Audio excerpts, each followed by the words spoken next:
अस्सलामुअलैकुम नाज़रीन, मैं मोहम्मद असलम हुसैन सियासत की ख़बरों में आप सबका इस्तकबाल करता हूँ। आज 27 जुलाई 2024 है। इस्लामिक तारीख़ के हिसाब से आज 20 मुहर्रम 1446 हिजरी है। पेश है आज की कुछ अहम खबरें। आज दिल्ली में नीति आयोग की मीटिंग मुनक्किद की गई है। आज नीति आयोग की मीटिंग का बाइकआउट करने पर तमिलनाडु के वज़ीर आला एम.के. स्टालिन का कहना है कि मरकज़ी वज़ीर ख़जाना का पेश करदा बजट रियासतों और बीजेपी का बाइकआउट करने वाले लोगों के खिलाफ इंतकामी कार्रवाई लगता है। एम.के. स्टालिन का कहना है कि इसने बदला लेने के लिए बजट तैयार किया है। इन लोगों के खिलाफ जिन्होंने इंडिया ब्लॉक को वोट दिया, मरकज़ी बीजेपी हुकूमत तमिलनाडु को मुसलसिल नज़रअंदाज कर रही है, जिसकी वजह से हम नीति आयोग की मीटिंग का बाइकआउट कर रहे हैं।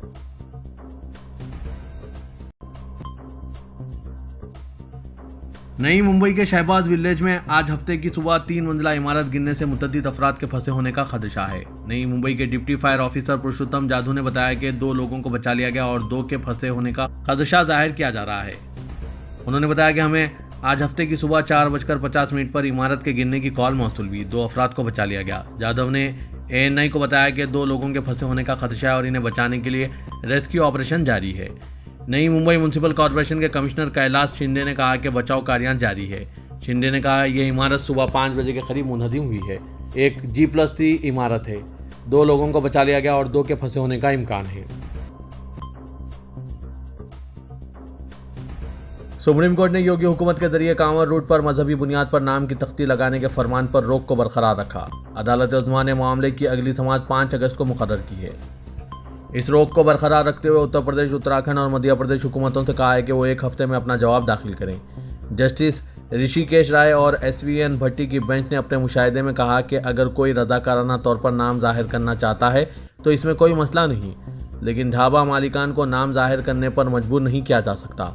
समाअत के दौरान उत्तर प्रदेश की तरफ से पेश सीनियर वकील मुकुल रोहितगी ने food and safety standards act के तहत ढाबा और रेस्टोरेंट मालिकान को अपना नाम जाहिर करने का हवाला देने की कोशिश की। ताहम अदालत ने इस पर सख्त सवाल करते हुए कहा कि अगर ऐसा है तो इसका निफाज पूरी रियासत में होना चाहिए था, सिर्फ मखसूस इलाकों में ही इसको क्यों नाफिज किया गया।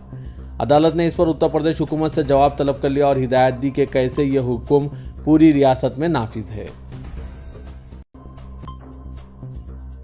उत्तर प्रदेश के कैराना से समाजवादी पार्टी की रुकने पार्लियामेंट इकरा मुनव्वर हसन ने कहा है कि इनके हलके में ट्रांसपोर्टेशन, कनेक्टिविटी समेत बहुत सी सहूलियात का फुकदान है। उन्होंने ये भी बताया कि इस इलाके को एक ऐसी लाइन की ज़रूरत है जो हरियाणा और मगरबी उत्तर प्रदेश को जोड़े रखें, क्योंकि इससे इलाके को बहुत फ़ायदा होगा। हमारा ज़िला एक नया ज़िला है, ये 10 साल पहले बनाया गया था। पहले ये मुजफ्फरनगर का हिस्सा था, इसलिए हमारे ज़िले में इतनी सहूलियात नहीं है जो कि वहाँ होनी चाहिए। ट्रेन की सहूलियात जो कि मुकामी नकल व हमल की सहूलियात है जो ज़िंदगी को आसान बनाती है। उन्होंने कहा कि आम लोग हमारे पास इस वक्त वो तमाम तर नकल व हमल की सहूलियात नहीं है। ख़ास तौर पर अगर हम ट्रेनों को देखें तो हमें एक ऐसी लाइन की ज़रूरत है जो हरियाणा और मगरबी उत्तर प्रदेश को आपस में मिलाती हो। इससे खित्ते को बहुत फ़ायदा पहुंचेगा और ये मुतालबा काफ़ी अरसे से जारी है। उत्तर प्रदेश के मेरठ के परतापुर थाना इलाके में दिल्ली देहरादून हाईवे और दिल्ली मेरठ एक्सप्रेस वे के टी पॉइंट पर कार की टक्कर से कांवड़ टूटने का इल्ज़ाम लगाते हुए कांवड़ियों ने अक़लियती फ़िरक़े के लोगों को ज़दोकोब किया, नेज़ इनकी कार पर तोड़फोड़ मचाई। तफसीलात के मुताबिक कांवड़ियों ने कार में सवार अक़लियती फ़िरक़े से ताल्लुक़ रखने वाले 4 लोगों की लाठी डंडों से पिटाई कर दी, गाड़ी को भी खूब तोड़फोड़ की। इल्ज़ाम है कि मेरठ के परतापुर पुलिस थाना इलाके में जुमे की दोपहर परतापुर में दिल्ली देहरादून हाईवे और दिल्ली मेरठ एक्सप्रेस वे के टी पॉइंट पर गाज़ियाबाद गंगा जल ले जा रहे कांवड़ियों को एक कार की साइड लग गई, जिसकी वजह से कांवड़ियों की कांवड़ गिर गई। इससे नाराज होकर कांवड़ियों ने कार में सवार अक़लियती फ़िरक़े के 3 लोगों को लाठियों से पीटना शुरू कर दिया। इस वाक़े का वीडियो सोशल मीडिया पर गर्दिश कर रहा है, जिसमें बताया गया है कि कार गलत सिमत से आ रही थी और इसने हरिद्वार से जल लेकर वापस आने वाले कांवड़ियों को टक्कर मार दी, जिससे इनकी कांवड़ फूट का शिकार हो गई। कांग्रेस लीडर राहुल गांधी हद तक इज्जत के केस की समाअत के लिए सुल्तानपुर की MP MLA अदालत में पेश हुए और अपना बयान दर्ज कराया। उन्होंने तमाम इल्जामात को झूठा और बेबुनियाद करार दिया और कहा कि यह शिकायत सियासी बदनीयती के तहत दर्ज करवाई गई है। सुल्तानपुर से वापसी के दौरान रास्ते में उन्होंने एक मोची की दुकान पर रुककर इसकी खैरियत भी दरियाफ्त की और लोको पायलट्स ने अपने मसाइल से मुतालिक एक मेमोरेंडम राहुल गांधी को सौंपा। सुल्तानपुर की MP MLA कोर्ट में अमित शाह पर नाजेबा तबसरे किए जाने के इल्जाम के तहत राहुल गांधी के खिलाफ हद तक इज्जत केस की समाअत चल रही है। अदालत में पेश होकर राहुल गांधी ने इन पर लगे सभी इल्जामात को बेबुनियाद और झूठा करार दिया। अदालत में राहुल गांधी के बयानात दर्ज किए गए और शिकायत कुनिंदा से सबूत पेश करने को कहा गया, जिसकी सदाकत की अदालत जांच करेगी। राहुल गांधी के वकील काशी प्रसाद शुक्ला ने बताया कि राहुल गांधी का बयान दर्ज कर लिए जाने के बाद अदालत ने समाअत की अगली तारीख 12 अगस्त मुकर्रर की है। इसी दिन शिकायत कुनिंदा को राहुल गांधी पर लगाए गए इल्जामात के सबूत पेश करने को भी कहा गया। वाज़ेह के 4 अगस्त 2018 को भारतीय जनता पार्टी के मुकामी लीडर विजय मिश्रा ने वज़ीर दाखिला अमित शाह के खिलाफ काबिल एतराज़ तबसरा करने का इल्जाम लगाकर राहुल गांधी पर हत्या की इज्जत का मुकदमा दायर किया था। Rahul Gandhi Sultanpur MP MLA court में पेशी के बाद जब लखनऊ वापस आ रहे थे, इस दौरान इनका काफिला कोड़े भार के एमएलए नगर चौराहे पर राम मोची की दुकान के करीब अचानक रुक गए। राहुल गांधी ने दुकान पर पुराने जूतों की मरम्मत करते हुए देखा और मोची से बातचीत की। रियासत कर्नाटक के दारकूमत बेंगलुरु में इस दावे पर सनसनी फैल गई कि मुकामी होटलों में लोगों को कुत्ते का गोश्त पेश किया जा रहा है, जिसके बाद इसकी तहकीकात शुरू कर दी गई है। Food safety and standards authority of India ने गोश्त की एक मशकूक खेप की तहकीकात शुरू कर दी है, जो बेंगलुरु रेलवे स्टेशन पर पहुंची थी और इसने नमूने भी लिए हैं। कुत्ते के गोश्त के हवाले से शुकूक उस वक्त मजीद बढ़ गए जब हुक्काम को मालूम हुआ है कि गोश्त बकरे के बजाय किसी और जानवर का है। FSSAI के ओहदेदारों को ट्रेन से मुश्तबा गोश्त पहुंचने की शिकायत मिली थी। इसके बाद हुक्काम रेलवे स्टेशन पहुंचे और गोश्त के नमूने लेकर जांच के लिए लैब भेजा गया। बहुत से मुकामी मीडिया का दावा है कि यह कुत्ते का गोश्त हो सकता है, लेकिन अभी तक कोई सरकारी तस्दीक नहीं हो सकी। FSSAI ने एक नमूना लिया है ताकि मालूम किया जा सके कि यह किस जानवर का गोश्त है। बॉलीवुड के मशहूर अदाकार दिलीप कुमार का पाली हिल पर समंदर किनारे वाक़ बंगला 170 करोड़ रुपए में फरोख्त हो गया। दिलीप कुमार इस इमारत के ट्रिप्लेक्स बंगले में रहते थे। इस पुरतईश बंगले की जगह अब लीजेंड बिल्डिंग तामीर की जाएगी। दिलीप कुमार का बंगला एपक्यू इंफ्राटेक प्राइवेट लिमिटेड ने खरीदा है। कंपनी ने इस पुरतईश और कुशादा बंगले के लिए 170 करोड़ रुपए अदा किए हैं। यह बांद्रा के इलाके में किसी प्रॉपर्टी के लिए हासिल होने वाली अब तक की सबसे ज्यादा कीमत है। कांग्रेस पार्टी ने कारगिल विजय दिवस पर वज़ीर-ए-आज़म नरेंद्र मोदी की तकरीर को ऊंची सियासत और झूठ के पुलंदे से ताबीर किया। कांग्रेस सदर मल्लिकार्जुन खड़गे ने वज़ीर-ए-आज़म के जरिए वार मेमोरियल तकरीर में अग्निपथ स्कीम की तनकीद करने के लिए अपोजिशन को निशाना बनाने और इन पर फौज को कमजोर करने की कोशिश करने का इल्जाम लगाने पर बरहमी का इजहार किया। उन्होंने कहा कि अब तक 15 अग्निवीर शहीद हो चुके हैं और वज़ीर-ए-आज़म कम अज कम इनकी शहादत का एहतराम करें। मुल्क के नौजवानों में अग्निवीर के खिलाफ काफ़ी गुस्सा और शदीद मुखालिफत है। कांग्रेस पार्टी का मुतालबा है कि अग्निपथ स्कीम को बंद किया जाए। खड़गे ने तवील पोस्ट में वज़ीर-ए-आज़म मोदी के बयान को इंतहाई अफसोसनाक और काबिल मजम्मत करार दिया। शाही इमाम मस्जिद फतेहपुरी दिल्ली मौलाना डॉक्टर मुफ्ती मोहम्मद मुकर्रम अहमद ने कहा कि मैं मुसलमानों से पुरजोर अपील करता हूं कि दीनी मामलात के साथ साथ सियासी मामलात से भी आगाही हासिल करते रहें। दीन और दुनिया हमारे लिए दोनों ज़रूरी है। उन्होंने उत्तर प्रदेश हुकूमत के गैर आइनी हुक्म की शदीद मजम्मत की, जिसमें कांवड़ यात्रियों की आड़ में फिरका परस्ती का खेल खेला जा रहा है। उन्होंने कहा कि हिंदुस्तान को आज़ाद हुए 75 साल हो रहे हैं। कांवड़ यात्रा भी कोई नई बात नहीं है। हर दुकानदार को और हर ठेले वाले को नामों की शिनाख्त वाली तख्ती लगाने को कहा गया है। दुकानों पर काम कर रहे मुस्लिम मुलाजमों को हटाए जाने का हुक्म दिया गया और इस रूट पर गोश्त की दुकानों को 1 माह तक बंद रखने का हुक्म जारी किया। इसकी जितनी मजम्मत की जाए कम है। सुप्रीम कोर्ट ने इस पर आर्जी तौर पर रोक लगाई है। अच्छी बात है, लेकिन हमारा मुतालबा है कि उत्तर प्रदेश हुकूमत और दीगर रियासती हुकूमतें अपने गैर आइनी हुक्म को वापस लें।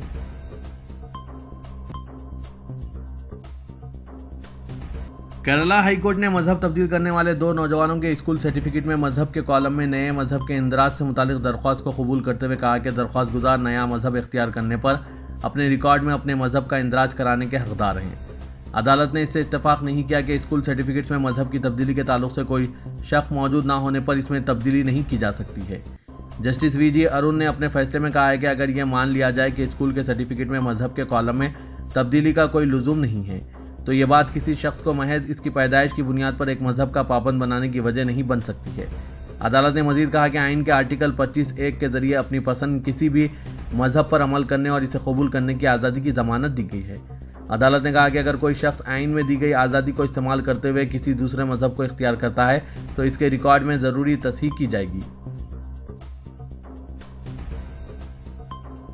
नेशनल टेस्टिंग एजेंसी यानी NTA ने 26 जुलाई को मुतनाज़ा मेडिकल एंट्रेंस इम्तिहान नीट UG के क़तई नताइज का ऐलान किया। ओहदेदारों ने यह बात बताई। आज जारी किए गए नताइज में 17 तलबा ने टॉप रैंक हासिल किया, जबकि क़ब्ल अज़ीं 61 तलबा को टॉप रैंक हासिल हुआ था। सुप्रीम कोर्ट की हिदायत पर फिजिक्स के सवालात के निशानात का हिसाब करते हुए नताइज का ऐलान किया गया। एनटीए ने कहा था कि इनमें 2 जवाब सही हैं। कबल अज़ीं टॉपर करार दिए गए 67 उम्मीदवारों के मुंजमला 44 ने फिजिक्स के दोनों मखसूस सवालात के लिए दिए गए निशानात की वजह से टॉपर का रैंक हासिल किया था। बादशाह एजेंसी ने चंद इम्तिहानी मराकिज़ में वक्त के नुकसान की तलाफी के लिए 6 उम्मीदवारों को दिए गए रियायती निशानात से दस्तबरदारी इख्तियार की थी, जिसके नतीजे में टॉपर्स की तादाद घटकर 61 हो गई थी। आला तरीन 100 रैंक हासिल करने वालों में 17 उम्मीदवारों को मुकम्मल स्कोर 720 हासिल हुआ है। 6 को 716 निशानात मिले, जबकि 77 उम्मीदवारों ने 715 निशानात हासिल किए। नीट यूजी 2024 के नाकाम उम्मीदवारों को एक बड़ा धक्का पहुंचाते हुए सुप्रीम कोर्ट ने गुज़िश्ता रोज़ इन दरख्वास्तों को खारिज कर दिया था, जिनके जरिए मुतनाज़ा इम्तिहान की मनसूखी और दोबारा इनेकाद की गुजारिश की गई थी। जनूबी गुजरात के कई इलाकों में शदीद बारिश की वजह से आम जिंदगी दरहम बरहम हो गई। नवसारी और तापी अजला में तकरीबन 2500 लोगों को महफूज मुकामात पर मुंतकिल किया गया। नवसारी के कलेक्टर ने बताया कि लोगों को जो दरियाए पूर्णा के किनारे आबाद हैं महफूज मुकामात पर मुंतकिल किया गया। दरिया में खतरे का निशान 23 फीट है और इस वक्त नदी में पानी की सतह 28 फीट तक पहुंच चुकी है। उन्होंने बताया कि जिले में कई सड़कों और रास्तों को बंद कर दिया गया। कई देहातों में पानी दाखिल होने की वजह से राब्ता मुनक़ता हो गया है। इसी दौरान महाराष्ट्र के पुणे में आज भी स्कूल बंद रहे, जहां बारिश के सिलसिले में कुछ वक्फा देखा गया था। तमाम महकमा मौसमियात ने खबरदार किया है कि महाराष्ट्र के साहली अजला बशमुल मुंबई में 28 से 30 जुलाई तक शदीद बारिश हो सकती है।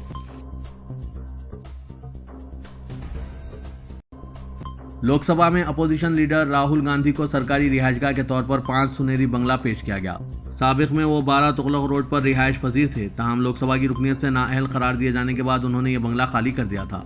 हालिया लोकसभा इंतखाबात में रायबरेली से मुंतखब होने के बाद इन्हें सुनहरी बाग में 5 नंबर बंगला अलॉट किया गया है। प्रियंका गांधी ने आज बंगले का मुआयना किया। तेलंगाना के वज़ीर आला रेवंत रेड्डी ने ऐलान किया कि आइंदा 90 दिनों में मजीद 30,000 सरकारी जायदादों पर तकर्रुरात किए जाएंगे। रेवंत रेड्डी ने रंगारेड्डी जिले में फायर सर्विसेज डिपार्टमेंट में तकर्रुर करदा 483 नए फायरमैन्स के 4थे बैच की पासिंग आउट परेड की सलामी ली। इस मौके पर खिताब करते हुए वज़ीर आला ने कहा कि नौजवानों की ख्वाहिशात के ऐन मुताबिक तेलंगाना हुकूमत काम कर रही है। उन्होंने कहा कि रोजगार, पानी और वसाइल के लिए अलहदा तेलंगाना जद्दोजहद की गई थी और इसी जद्दोजहद के नतीजे में अलहदा रियासत हासिल हुई। तेलंगाना तहरीक में हिस्सा लेने वाले नौजवान गुज़िश्ता 10 सालों से रोजगार का इंतजार कर रहे हैं। कांग्रेस बरसर इख्तिदार आते ही 31,000 जायदादों पर तकर्रुरात के अहकाम जारी किए हैं। आने वाले 90 दिनों में मजीद 30,000 जायदादों पर तकर्रुरात किए जाएंगे। उन्होंने तलबा और नौजवानों से अपील की कि वो उलझन का शिकार ना हो और एहतजाजी रास्ता इख्तियार ना करें। चीफ मिनिस्टर ने किसी भी संगीन सूरत हाल में फायर सर्विस डिपार्टमेंट की खिदमत को सराहा।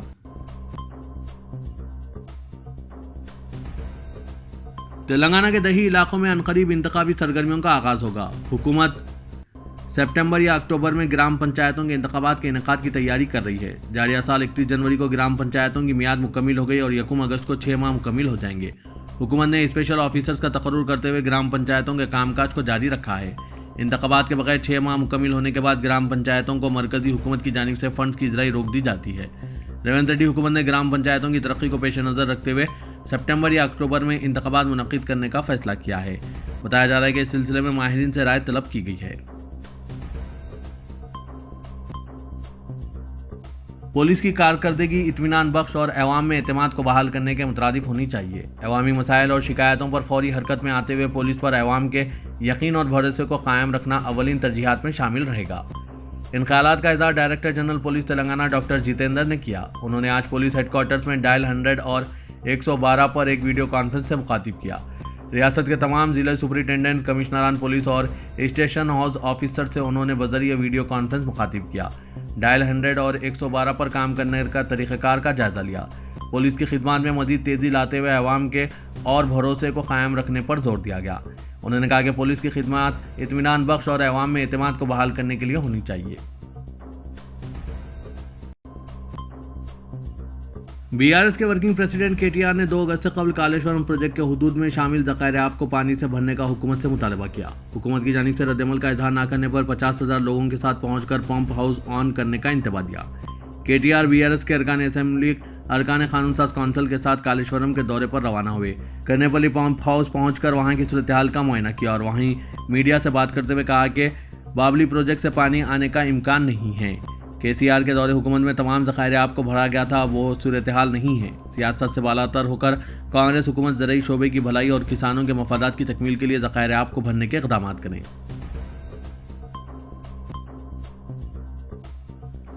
शहर हैदराबाद में जगह जगह दिखाई देने वाले कचरे के अंबार पर तशवीश का इजहार करते हुए बीआरएस के वर्किंग प्रेसिडेंट और साबिक वजीर बल्दी नज़ोनस और शहरी तरक्की केटी रामाराव ने इस सिलसिले में लापरवाही और तगाफुल पर कांग्रेस हुकूमत को अपनी शदीद तनकीद का निशाना बनाया।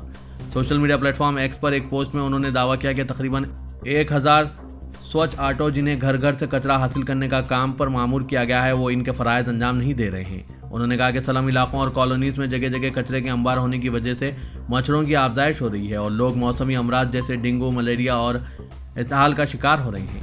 ये कहते हुए कि कचरे की निकासी की बात ऐसा मालूम होता है कि सिर्फ कागज़ पर है। उन्होंने कहा कि शहर में सफाई का जायजा लेने के लिए मेयर और ओहदेदारों की जानिब से अचानक दौरा न करने से सूरत हाल अबतर हो रही है। उन्होंने कहा कि शहर को साफ सुथरा रखना जरूरी है और शहरियों की सेहत का तहफ़्फ़ुज़ किया जाना चाहिए। प्रदेश कांग्रेस के वर्किंग प्रेसिडेंट जग्गा रेड्डी ने केटी रामाराव से सवाल किया कि बीआरएस दौरे हुकूमत में पुराने शहर की तरक्की के लिए किस कदर फंड जारी किए गए थे। गांधी भवन में मीडिया के नुमाइंदों से बात करते हुए जग्गा रेड्डी ने कहा कि हैदराबाद की तरक्की के लिए 10,000 करोड़ रुपए का मख्तस किया जाना चीफ मिनिस्टर रेवंत रेड्डी की दूरअंदेशी का सबूत है। उन्होंने कहा कि इस कदर बजट के ऐलान से केसीआर का जहन मफलूज हो चुका है। वो शहर की तरक्की के लिए फंड्स के बारे में तनकीद करने के मौक़िफ़ में नहीं है। उन्होंने इल्ज़ाम आयद किया कि बीआरएस के 10 साल दौरे हुकूमत में हैदराबाद बिलखुसूस पुराने शहर के साथ सिर्फ ज़बानी हमदर्दी की गई। रेवंत रेड्डी ने शहर और बिलखुसूस पुराने शहर में बुनियादी सहूलतों की फराहमी के लिए मेट्रो ट्रेन प्रोजेक्ट की तोसी का फैसला किया है। प्रोजेक्ट का संग बुनियाद रखा गया और पुराने शहर के इलाकों से गुजरकर metro train Rajiv Gandhi international airport पहुंचेगी। जग्गा रेड्डी ने कहा कि शहर की तरक्की के बारे में हुकूमत की मनसूबाबंदी महज कागजी नहीं बल्कि अमल आवरी में संजीदगी का सबूत है।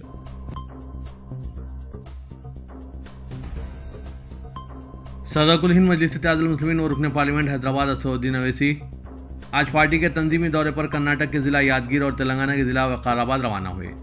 असदुद्दीन अवैसी के हमरा कौसर मुहिउद्दीन रुकन असेंबली कारवान व इंचार्ज कर्नाटक और मोहम्मद सलीम कॉरपोरेटर दूध बोली को इंचार्ज कर्नाटक मुकर्रर किया गया। असदुद्दीन अवैसी कर्नाटक के जिला यादगीर के करमंगाल में पार्टी कारकुनों से मुलाकात कर रहे हैं और पार्टी के इस्तेकाम के लिए हिदायत जारी करेंगे। हैदराबाद के दिलसुख नगर बम धमाका केस में उम्र कैद की सजा याफ्ता सैयद मकबूल उर्फ जुबैर की शहर के गांधी अस्पताल में इलाज के दौरान मौत हो गई। मकबूल का ताल्लुक रियासत महाराष्ट्र के नांदेड़ से था। इसे साल 2023 में दिलसुख नगर बम धमाका केस में मुजरिम करार देते हुए उम्र कैद की सजा सुनाई गई थी।